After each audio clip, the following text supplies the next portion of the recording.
Hello, everybody, and welcome to the Digital to Dice podcast. I am Dave. I'm Ron. Ron, this is episode 50. Dun, dun, dun, dun, dun, dun, dun, dun, dun, dun. I knew you were going to go Hawaii 5-0 on me. It was that or AARP. I've still got about a year and change before I do that myself. Isn't it sad when you start getting those letters in the mail? It really does. I'm in that class because I went to two different high schools, and the first one, they all turned 50 this year. Yeah. and next year is our turn to turn 50. Is my graduating class's turn to turn 50. Yeah, my wife is older than me, so she got them in first, and I was like, ha, ha, ha, ha, ha. And now so funny, how is it? And now they're coming in for me, and she's like, ha, ha, ha, ha, ha. I'm like, it's not funny. It's not funny. So, yeah, I get 2 years of friends turning 50. Oh, man. Yeah, so we'll go Hawaii for that. All right. So Hawaii 5-0, episode 50 of Digital to Dice. Ways to get a hold of us, digitaltodice.com is where we put all of our podcasts on Spreaker.com. The Dice line, 978-751-DICE, 978-751-3423. And on Facebook, facebook.com/groups/digital to dice. Speaking of Hawaii 5-0. Okay.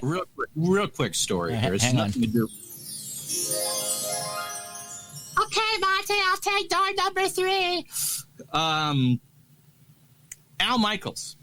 So this does have something to do with sports. Was the play-by-play announcer for the Hawaii team in the PCL back in the early 70s. It was the last job before he got the Reds job. And he did a guest shot on Hawaii 5-0, the original, which was done all on scene, all on location. They didn't do any of that in Los Angeles. It was all shot in Hawaii. And so he's playing a lawyer, and someone is accused, and, whoever Jack Lord played was, trying to prosecute and all that. And so Al Michaels has this big scene with Jack Lord and the person that's in jail, and Al comes in, and Jack also directed a lot of the episodes too. And at one point, Jack says, "Stop! Cut!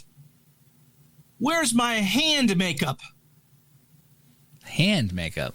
And so they had to stop shooting so they could make up Jack Lord's hand so it didn't look so whatever. I'm not making that up. I think he either told that story to Rich Eisen or Dan Patrick or one of those things. But yes, there's a story of Jack Lord stopping shooting so he could have his hand made up.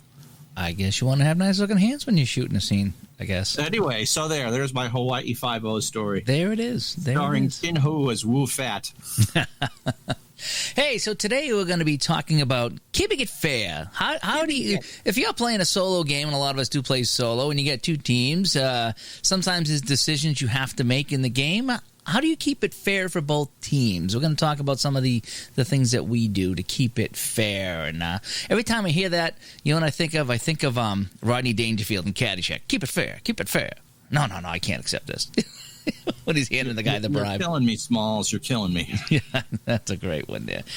All right. Well, before we get to our topic of the day, why don't we talk about what we're playing?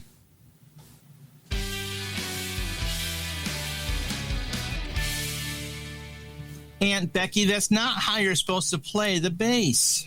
Yeah, so you saw me. I dug out my old instruments in part of my house cleaning, and I found an old amp, and I was like, I think I'm going to sell this old amp because I got a couple of them, and I don't need 2 of them. I don't really play too much. So I dug out all my old guitars. And I don't have many of them. I think I got 3 guitars and 2 basses I have left from all my playing days. And, and so I was playing through the amp, and I made a video so if somebody wanted to buy the amp, they could see that the amp actually works and plays well. And I just started jamming and having fun. So I put up a video on YouTube of me playing some guitar on the amp I'm selling. And then I dug up my old bass, and I played a little bit of bass. I don't have a video on that. But yeah, so that's what I've been doing. I've been playing the Clean the House game and play the old instruments game. And I'm tempted to get back in and maybe write some Clean songs. the House card and dice or PC? Oh, that's definitely cards and dice. Yeah, I did. Is there a lot of charts for that? If anything's been good about this, I've thrown out bags and bags of, I don't want to say trash, but it's just stuff you hang on to for so long. You're like, okay, I don't need this anymore. And sometimes you find a manual for a TV that's 10 years old that you got rid of, or, you find different things like that. And it's just kind of purging and cleaning. And, you find, just all these different things from 10, 15, 20 years ago. Like, wow, I just don't think I need this anymore. And so you get rid of it. So I cleaned out so many closets that I managed to take all my cards and dice games, which are just sitting on a counter down here in Studio C, and I got them all put away. And so Studio C is nice and clean now. And that would be Studio A. Studio A is nice and clean now. Studio A was a mess. And Studio A is all nice and clean now. Everything's put away. You can see counter space now. And it looks really nice. And everything's put away where I can get at it nice and easy, too. So I've been kind of doing the cleaning the house game. The only gaming I've done, it's been so hot. And we could talk about the heat, because I know it's been 95 up where you are. And it's been brutal. Brutal. We've had 3 or 4 really hot days in a row. In fact, I got up over 100 the other day, and it's just been nasty. So I found that I've been going down into the cellar here where it's cool and putting a fan on, and I've been playing my PlayStation 4. I'm playing some sniper game from World War II, Sniper Elite 4, it's actually called. And I almost streamed some of it, because I haven't streamed in a while, but it's such a boring game to watch because you're a sniper and you need to sneak around and you take. It would be kind of like those deer hunting games, right? Yeah. Well, it's like you sneak around, you find a spot, you mark somebody, and you take them out with your sniper gun, but then you got to move around and you got to sleek around, and it's all just trying to be as stealthy as possible, because if you go in all Rambo, they're going to find you and kill you. So it's not a lot of fun to watch. So I haven't streamed it yet, but it's fed by 2 people who do cards and dice games for your dancing and right. There's more action in the cards and dice game than there is in this, because there's a lot of sitting and waiting for people to pass, like, and you're hiding in a bush and stuff. And do you sit there and eat a virtual lunch too? Sometimes you just have to sit there.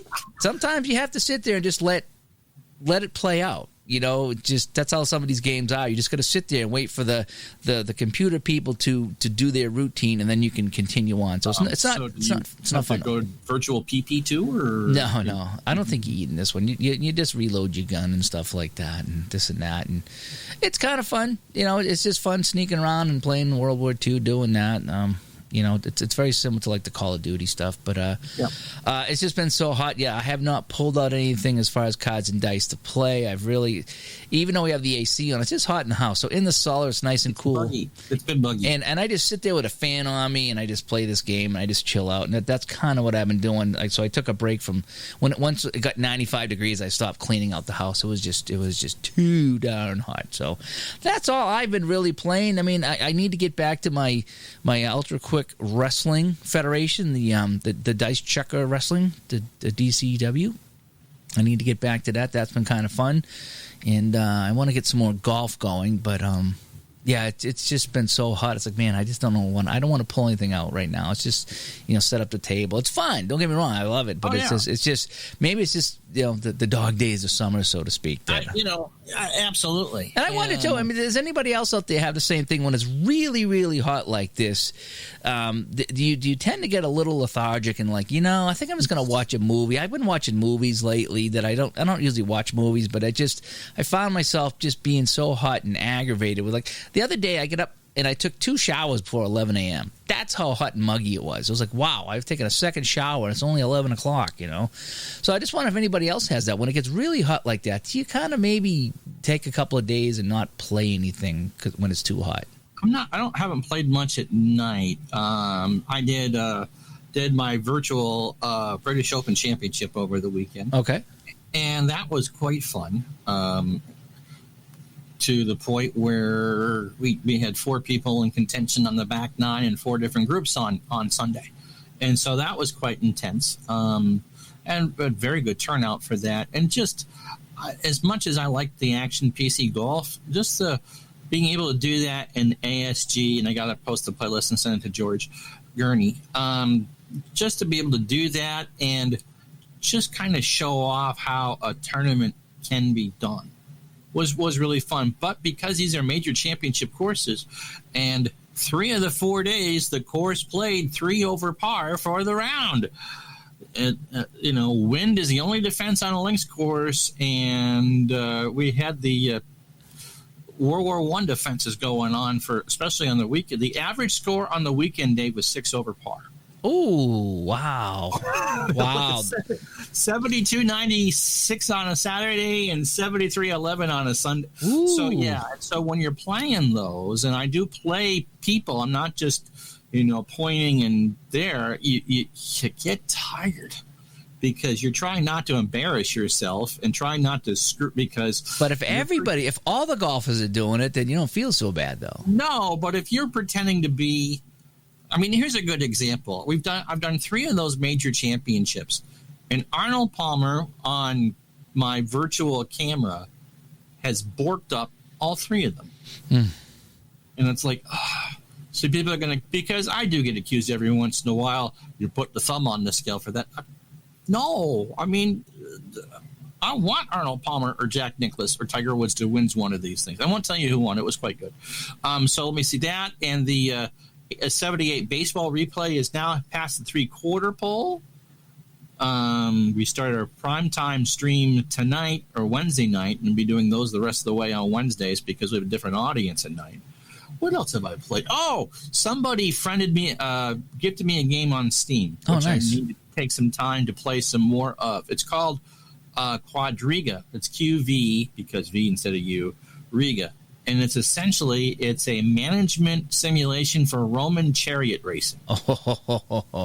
And so you start small, you pick a track, and unlike horse racing where you're just trying to do that, you can you basically have 3 different characters, and not only do you race, but it's encouraged for you to whip other teams of horses, try to cut off other chariots. You can die doing it. In fact, in one of the races that I did, I fell off my chariot and my horses dragged me to the finish line. And if it wasn't for the fact it was the last lap of the race, I probably would have died. I mean, it really is it's an older game, but it's kind of like Blood Bowl for horse racing. Oof. Now, if you are a member of PETA or the ASPCA, this is not the game for you. Remember, all violence is simulated. Right. But but it's one of those things that, I could see where it was described to me as a good beer and pretzel game. Okay. And so there's nothing really, you pick up learning along, but it's nothing really overly complex about it, except for it's gruesome. Ugh. So, yes, it's not as gruesome as the hockey game that had the North Koreans in it that you were playing, right? Oh, yeah. Yeah. Oh, I don't remember now. Oh, man. Was that you recruit North Koreans? Super blood hockey or something? Oh, it was just terrible. Not just that was kind of like Blood Bowl for hockey. It played a little bit like the Nintendo ice hockey game, but it had a whole backstory and Blades of Steel with a depressing overtone. And there was a whole story mode to that, and I was like, it just wasn't my thing. Anyway, I'll probably get back to some more of that. What else have I been playing? I've been doing the Roberto Savini stuff. It's been hot, and between the baseball and the golf, I did 9 streams last week. Yeah, you've been a busy boy. Yeah. So that's what I've been doing. I can talk about this now. One more thing. We're doing the rehearsal game tomorrow night, Thursday. We're going to be talking with, I'm going to promote this interview at some point soon, Carrie Bates from Pro Strategy Football 2021. We've not agreed to the date of when we'll actually do the interview, but the key is that once the beta gets finalized, Dave and I will have him on and talk to him. And one of his beta testers has asked Al Red Sox fan and myself to call games to promote the game. And so tomorrow night is our last practice game beforehand. And the first game that we're going to do, and it's going to be on Super Bowl Tournament, either on Twitch or YouTube. That's the name of his channel. We're doing the Hall of Fame game either live or plausibly live between the 92 Cowboys and 78 Steelers. Oh, nice. So Troy Aikman versus Terry Bradshaw. So normally we don't plug interviews that we're doing in advance because we never know when we're going to do them. But since some of us are involved in the game, we're pretty much guaranteed that we're going to do that. So if you're familiar with the Pro Strategy Football line of games, and if you got a question that you want to do, you know how to get a hold of us, and please do. So that's what I got going on. Nice. Before we get into the topic du jour, I dropped a little hockey bug in here. The NHL started up again. Been watching a little bit of that. It's been kind of fun to watch. I think they're one of the few sports that could pull it off without fans. I think so. I think anything in the bubble like that or postseason, I think the NHL and NBA. The way they did it, because the camera's always tight, and the way they shielded off the seats so it doesn't look like an empty stadium, I think they did a good job of that. It kind of reminds you of like some of the IIHF hockey games where there's not a lot of fans in the stands anyway. So I think what do you mean those nude tips on the Thursday for the tournament when there's 8 people in the stands for George Mason and what's that to you? Yeah, I know. But I was watching a little bit of it the other day. I think it was I don't know if they're the real games yet after the preseason. No, they're the preseason, but there's a quadruple header on NBCSN today. Yeah, but it's been fun to have it there, and it looks like they're playing hard and playing good. So I'm enjoying that. The baseball is very weird without. It's very weird. I haven't watched the last couple of days. Yeah. I watched some of the Red Sox over the weekend, and it's strange. There's just no energy. Yeah, and I'm wondering how football's gonna be. I mean, golf pulls it off because you miss the people around the the greens and stuff like that. You really miss hearing the word mashed potatoes screamed after anybody tees off. Get in the hole. Get in the hole. Oh man, that guy's gonna go away. But anyway, a little bit more hockey talk. A couple things coming up. You said you got some hockey coming up on your channel this fall. You're gonna have a Saturday night hockey thing or something? I'm gonna do a Thursday afternoon once we get done with the baseball season. I mean, this has been an extraordinary year. Normally, what I had planned for Retro Sports Network was a lunchtime stream on Tuesday, and a lunchtime stream on Thursday, and a nighttime stream on Wednesday. And so once we're done with the 78th season, which I anticipate being Labor Day-ish for the playoffs, we'll go in and do – I haven't decided what I'm going to do for football, depending on what we do for the Pro Strategy football. I don't want to get into too many football projects. Plus, I'm doing an Olympic replay that won't be live. You can't possibly do that live. But I want to do more hockey because I like hockey, and I think that if there was something done on a regular basis, I think there'd be an audience for it. So I'm thinking either on Tuesdays or Thursdays we would do Hockey Night in Burlington, which would be a takeoff of Hockey Night in Canada. I haven't decided what season it's going to be. Okay. And it would be pretty much featuring some favorite French-Canadian team of mine. And not Dave. Well, make it a fun thing. Because I know you were talking about that. Bruins or Whalers or Rangers or Islanders game thrown in, because if you grew up watching Hockey Night in Canada, it wasn't always the Maple Leafs every week, or if you were in Quebec or the Maritimes, it wasn't always the Canadiens every week. You got an occasional Maple Leaf game or whatever. That's I wanted to do something similar, and I never did. I got into the Bruins what if 74 season with the Russians on their team, and I have to get back to that. But what I wanted to talk about with hockey real quick, I know it's July 29th, but NHL's playing. You got stuff coming up on your channel with hockey. Action PC Hockey is coming out Friday. Yeah, coming out this Friday. It's supposed to be July 30th. July 31st. Pre-sales, by the way, started today, Wednesday 29th for Stratomatic. Yeah, so if you're hearing this, jump on the pre-sale if you can, if you're hearing this in time. So not only do we have hockey on TV, Ron's going to have hockey on his channel. I'll be back streaming some hockey shortly. I know I will. And Action PC Hockey 2020 is coming out, but Strat just announced their hockey. They're putting out the 87-88 season and the 1980 Olympics. So they will have a complete run, I think, from 46 forward for the PC, which is great, which is further back than Action PC. The thing with doing a regular season hockey project, especially with the teams that are good, is that from the get-go they're in the playoffs.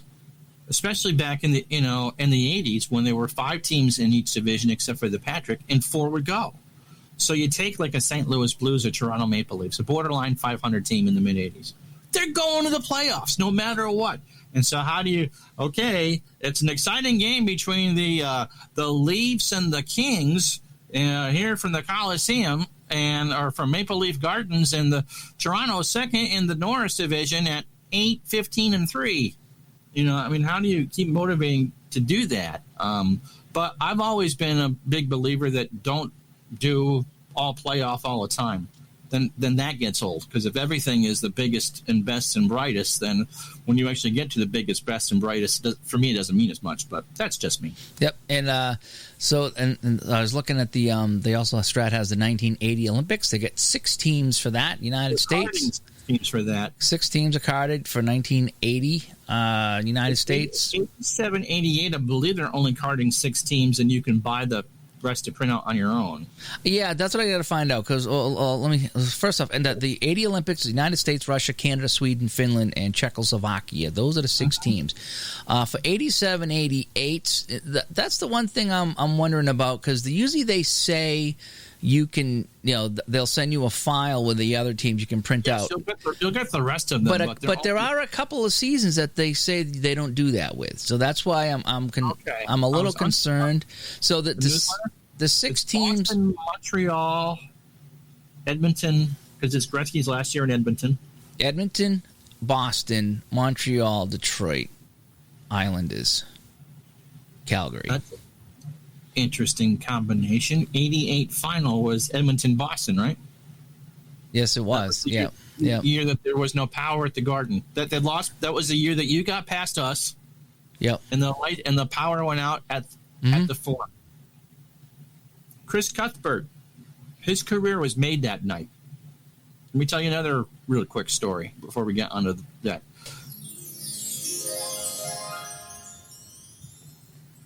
Boston, Montreal, and the Boston hadn't beaten the Canadians in a series in 1,000 years, and so it was a game 1 or game 2 at the Forum. One of the early games at the Forum.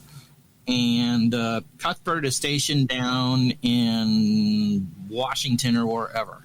You're the backup game. You're going to give updates from maybe the Islanders, whatever series, Islanders, Penguins, whatever. But obviously the country is going to be, Canada's watching Boston, Montreal, and they play the first period. And at about 7:58 or 8:58 in the entire province of Quebec, the lights go out. Oof. The lights go out. Not out, but out. And they're scrambling in Toronto as what to do, because the Leafs aren't playing in that night.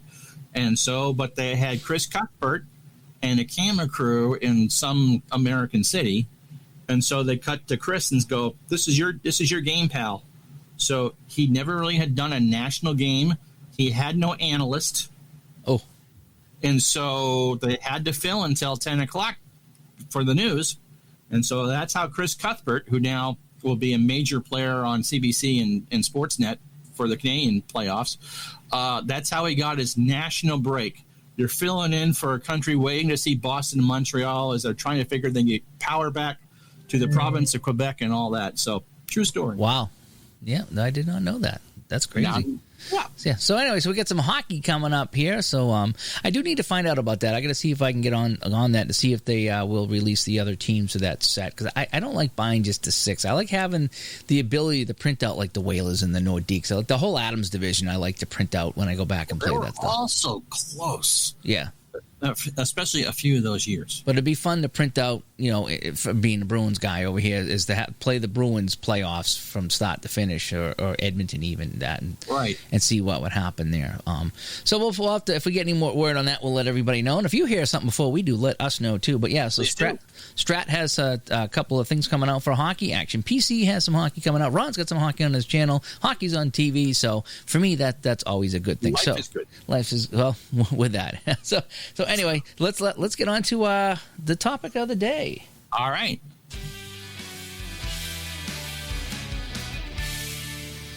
All right. So actually, Ron had this topic idea. We were chit-chatting, and I was telling him some of the issues I was having. I was trying to, balance out, the game I was playing, and he's just like, "Yeah, we should talk about that. Is how do you keep it fair when you're playing by yourself? Because there's always going to be a bias for you, especially if you're A, playing a team you like, or B, playing a team that you don't like. Because sometimes you can play neutral games, but there's always going to be a team that you like a little bit more or that you don't like a little bit less. I'm doing offline 86 Red Sox and Mets. Okay. And obviously, I want the Mets to lose. Not really. I want those two teams to win because I want to get my revenge on a certain team from New York. But obviously, Red Sox being my favorite team and that being the year I was 14 and all that, I want them to win. As I'm doing it as carded replay, normally what I would do would be an as played. So if Dave Gardner was hitting third for the Astros that night, Dave Gardner would hit third for the Astros. But instead, I'm doing it as carded, so there's some of that. And so for me, it's trying to handle – I know how to handle my own pitching staffs because you play them over and over and over again. So you learn that you have to use Bob Stanley whether you want to or not. But when it goes to – look, I don't want any of those teams to go 120 and 40. I want them to be realistic. So how do I handle teams that, at Stratomatic on the PC, there is some fatigue and all that. But how, what do I do? How do I keep it fair? I mean, you talked about it. You can talk about the chart that there is for playing strat hockey on your desk, the chart for that. Go ahead and talk about that. Yeah, so, when I'm playing strat, again, the game kind of decides a lot of things for you. But one of the things is that, when you get the puck and you have an outside shot, you can take that shot, you can try to penetrate, or you can try to pass. So there was a chart that somebody put up, I think it was on strathockey.net, strat-hockey.net is where I got it. And it goes by the amount of stars that each person has from 1 to 5. And then you roll a 6-sided dice and look at this chart. So, for example, if you're a 1-star player, 1 to 4 is shoot and 5 to 6 is pass. You don't even try to penetrate. Whereas if you're a 5-star player, 1 to 4 is penetrate and pass is 5 to 6. You never shoot if you're a 5-star guy from the outside. And then 2, 3, and 4 are somewhere in the middle. So when I'm playing that, and I get the outside shot, I roll that extra dice. So that takes that decision out of my hand. So if I'm playing a team I like or don't like, it's not going to affect my decision because I'm rolling the dice. I'm taking that decision out of my hand, and I'm letting the dice decide what that player does. So that way there I can keep the game fair. So and even unconsciously sometimes you do things, you make decisions. It's like, I'll just do this for this team, but this guy I'll do this, and so that takes that decision out of your hand. So there's little things like that. You can find some home brews or some suggestions from other people as far as what do I do in this situation. So for me, when I play strat, I try to. I don't make a heck of a lot of decisions. I like to let the game play it out. I really do. My issue that I had was actually with Hockey Blast. Well, yeah, let me finish the strat thing. Okay, go ahead. What I do with the pitchers is I go with the starters until they become technically fatigued in the game for both teams, and then try to manage as best as I can. So I'm not sitting there and putting Joe Splotnick and his 9 ERA up against the Red Sox if I don't need to. Now, if it happens that everyone else is tired and Joe's the only one that I can go with, then I go with that. But, that's what I do is, okay, I try to make it fair for the computer sets the lineups for me. I don't play around with that. I might jimmy around with the starters if I know that someone isn't fatigued. But that's usually what it is. I always try to leave my starters in until they either hit the fatigue mark or if they're getting shellacked, I'll go early. But you just try to, in my head, handle them the same way. The same talking about before you get into Hockey Blast, what I do when I'm playing Strat Hockey on the PC I don't go with a chart. I try to, because on the computer they list all the probabilities for you. So you got a 2% chance of scoring on an outside shot, 40% chance of passing, or whatever penetration it is. And so I take a quick look at that chart, and I try to do what I think is best for that player. Now, in my hockey replay, I'm playing the Oilers and the Islanders. They don't need any sandbagging from me against those other teams. That Islander team is powerful. That Edmonton team can't play defense for potato chips, as my wife would say. But because I'm playing good teams, they don't need that thumb on the scale.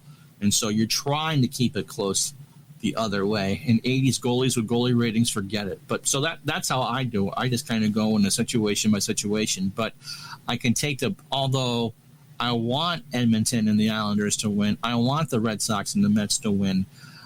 To me, it just keeping it fair. I want them to win, but I want them to win as honestly as possible. Right.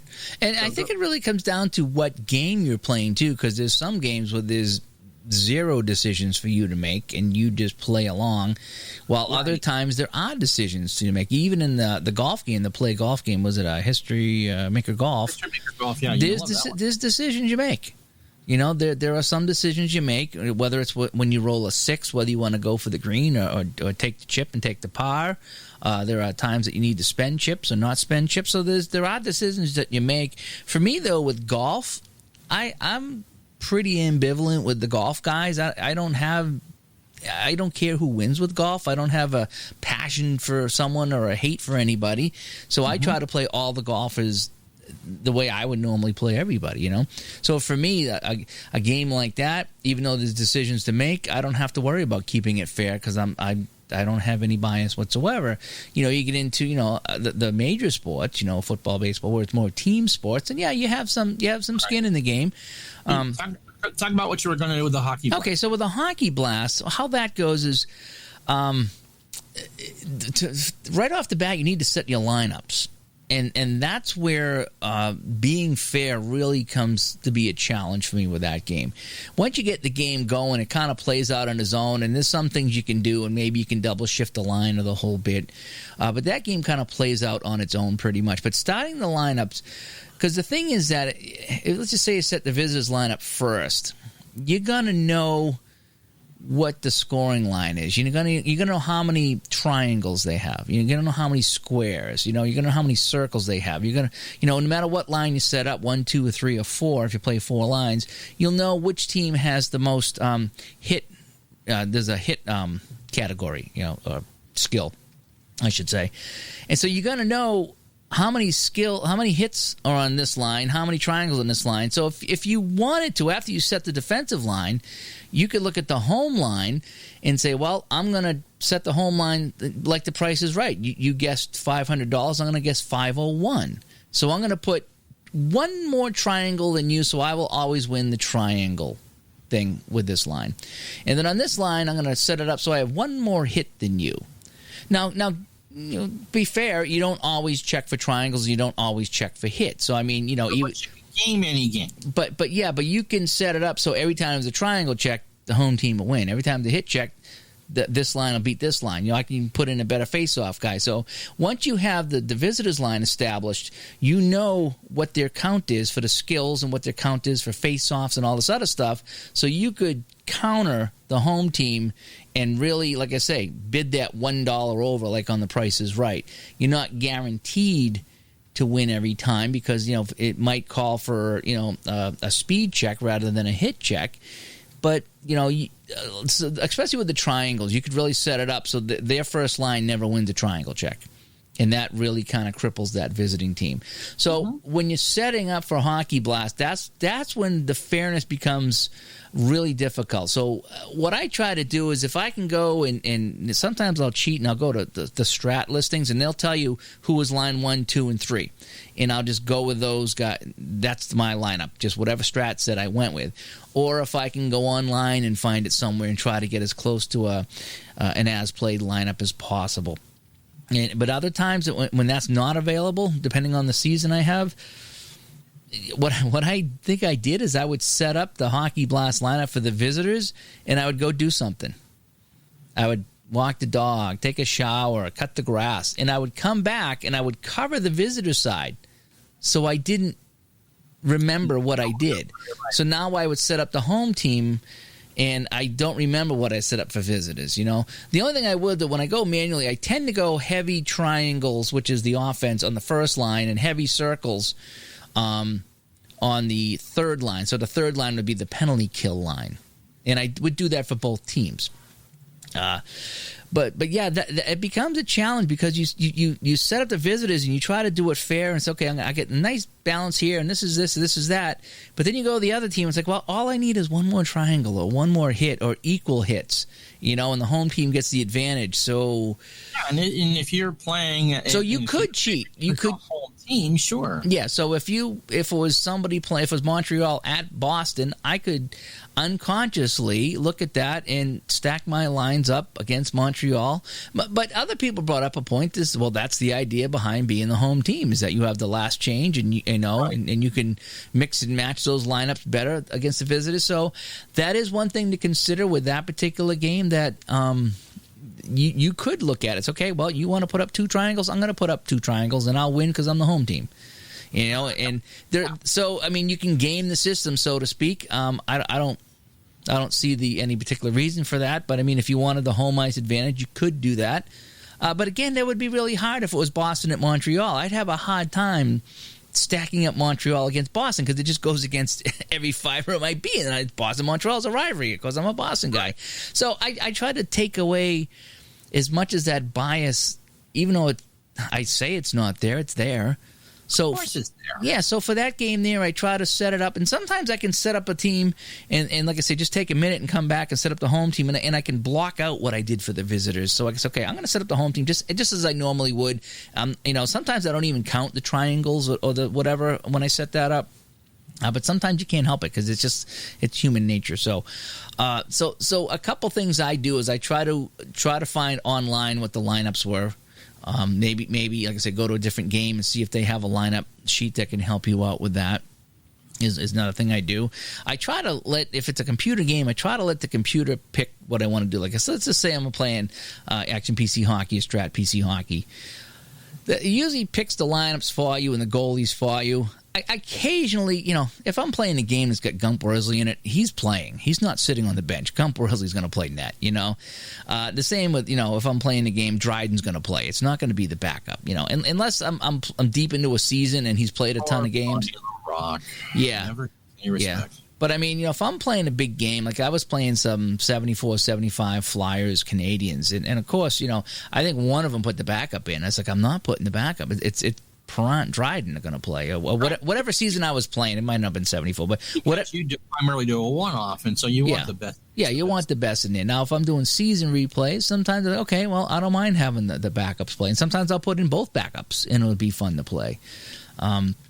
So when possible, I try to let it play out automatically. That way there, like I say, I don't have my thumb on the scale and I'm not cheating myself, even though no one sees a lot of the games I play. It just... No, but what's the point of doing it? Yeah, you're right. If so, you're going to stack the deck against a team you don't like and you win. Yay.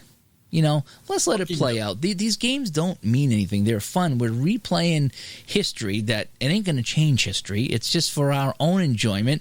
And sometimes it's fun watching your team lose. You laugh about it. You get on and you go to the Digital to Dice Facebook group or Delphi or something and you post, boy, this is hilarious. This team here lost. Like, I don't know how many times the Bruins have lost to St. Louis in the 70 finals on my replays. They just can't beat those damn Blues. It's kind of funny. Oh. Yeah, but you laugh about it because no, that's true. And there's other times that like I say, you've done some things where you had the Expos won the whatever the baseball championship is, 82 they won the World Series. Series. You played the whole thing, you won all season, and the Expos won it, and it's like, boy, that's different. So and you played that straight down the line, and you had a team win that you wanted to win. That's great, and other times it doesn't work out that way, but.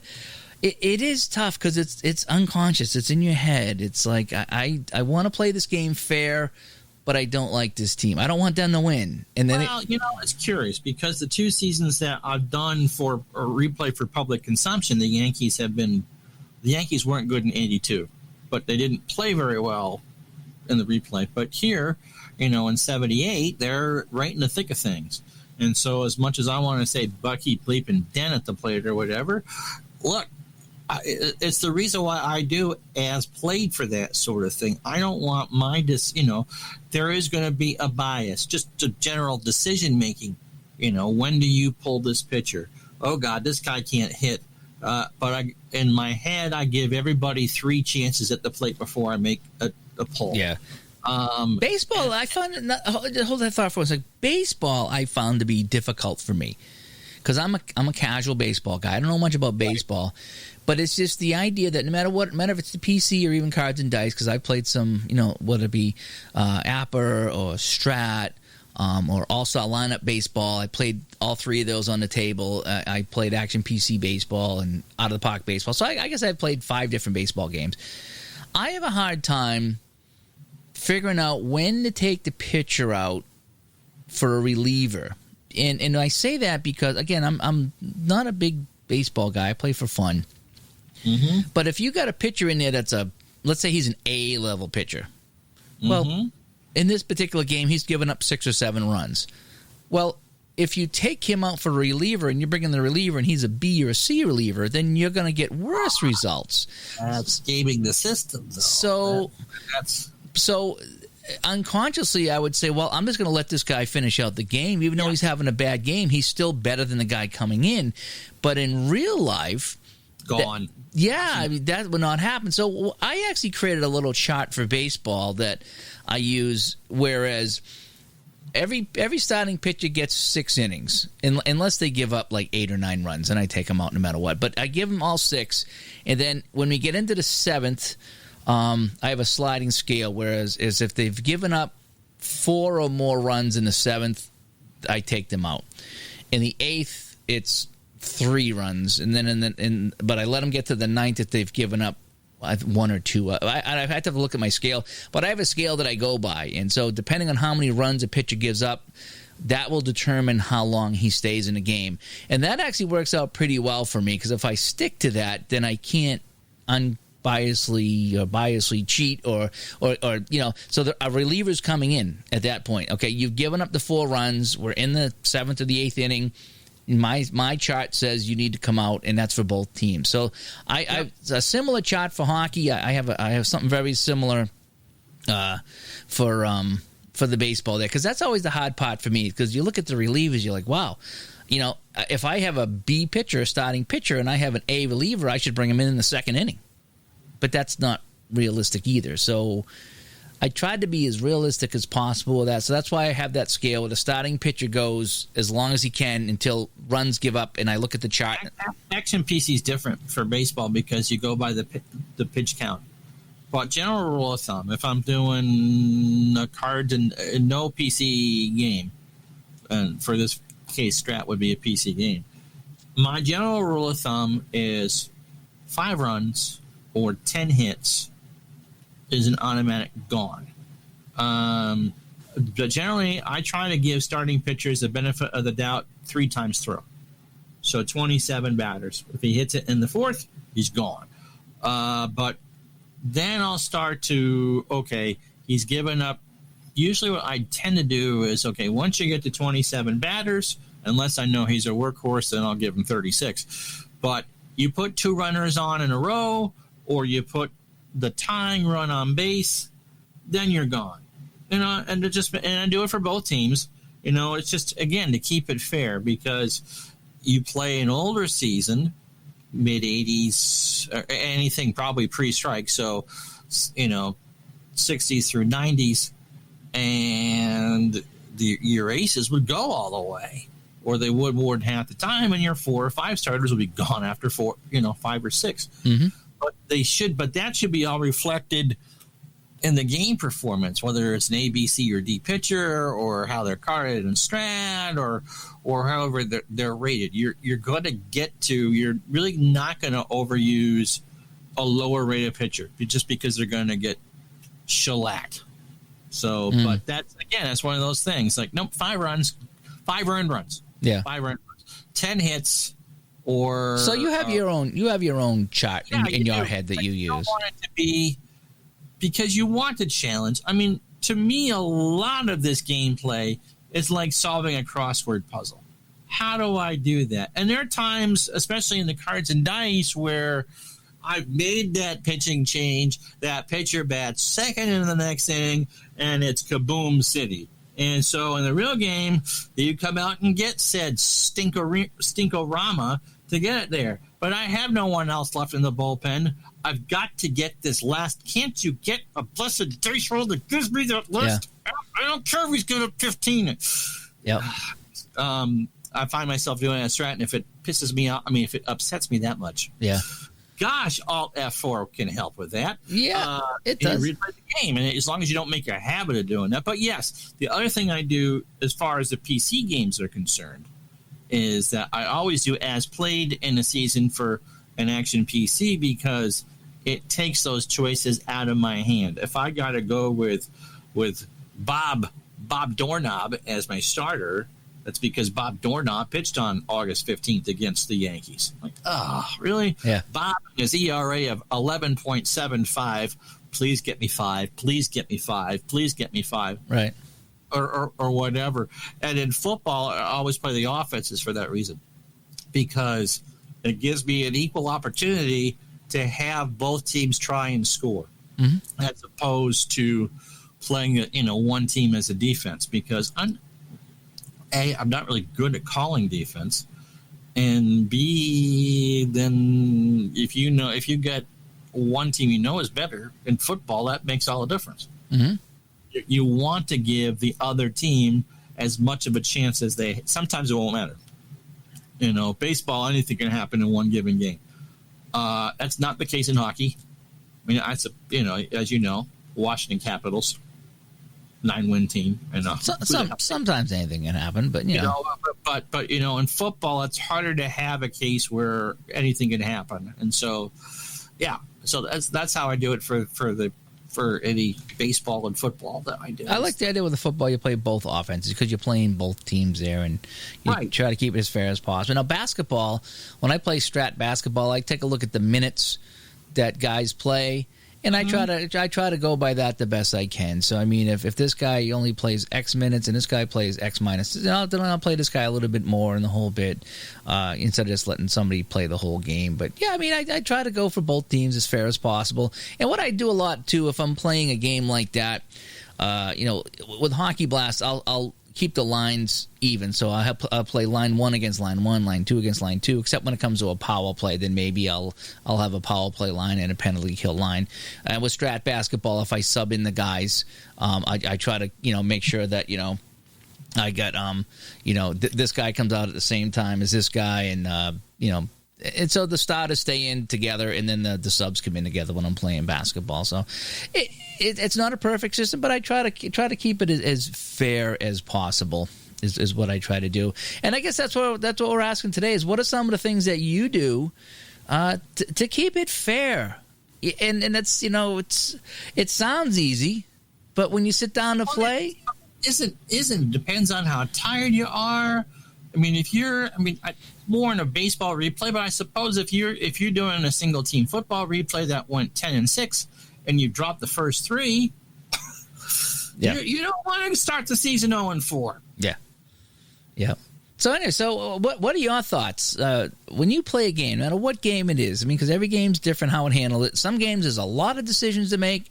Some games there's very little. Some games it's just setting up your lineup. So what do you do to keep it fair? And did you ever find yourself in a situation where you had a bias going on that maybe you were aware of or were not aware of, or like I say, you were gritting your teeth when you saw that dice roll come up, and that kind of cost your team the game, or when you're playing the game and you can't get anything to go, you just keep rolling either low or high, whatever the worst number is for that game, and you can't get anything to happen. I fired 65 shots on net and got a couple of goals, and it's like, man, goalie makes 63 saves on me. No matter how many times I roll the dice, I ain't scoring. How many times I press the mouse, I ain't scoring. And it was, it was a little frustrating that. But so what do you guys do to keep it fair? We talk about some of the things that we do to try to keep the games fair and try to have them fun. But we're always looking for ideas and some maybe some creative things that you guys have come up with that we haven't even thought about. Yeah. Because again, it's all about being fun. There's no right way. There's no wrong way. But yeah, because, that's something that Ron and I were talking about off air. And it's like, that'd be a fun thing to talk about is what we each do to try to keep it fair when you're playing a game. So what do you think? Should we wrap this up? Absolutely. All right, here we go.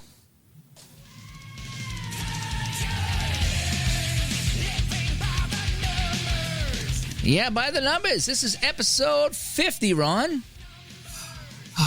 There you go. I was waiting for that. There you go. Yeah. So the Hawaii Five-0 theme. Where's my hand makeup, Gardner? That's right. Ways to get a hold of us, digitaltodice.com is the website. Over on Spreaker, where we park all of our podcasts, which will be now 50 podcasts you can go back and listen to. The Dice line, 978-751-DICE, 978-751-3423. Send us a text. Say hi on the Dice line. Over on Facebook, facebook.com/group/digital-to-dice, the ever-growing community. Almost 400 members. Yeah, and we got a lot of people posting their replays there, and they've been really fun to watch. So I am Dave. I'm Ron. Talk to everybody later. Bye-bye.